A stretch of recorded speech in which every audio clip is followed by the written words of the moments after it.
अस्सलामुअलैकुम वरहमतुल्लाहि वबरकातुहू। नाजरीन, आप देख रहे हैं रू टीवी। हर खबर से बाखबर रहने के लिए हमारे चैनल को सब्सक्राइब करें। नाजरीन, जो खबर शेयर करने जा रहे हैं, ब्रेकिंग न्यूज़। तरीक लब्बैक या रसूलल्लाह की क़यादत पर लांडी नंबर 6 में हमला हो गया।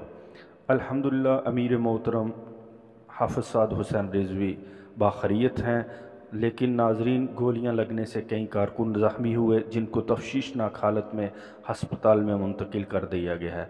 नाजरीन, अभी तक कुछ ख़ास पता नहीं चल सका कि किस तरफ से ये गोलियां चली, लेकिन नाजरीन, आपको ख़बर से आगाह करते जा रहे हैं कि तरीक लब्बैक की क़यादत में अमीर मोहतरम की गाड़ी पर हमला हो गया, जो कंपेन की सूरत में NA 240 कराची लांडी नंबर 6 में मौजूद थे, उनकी गाड़ी पर नाजरीन हमला हो गया।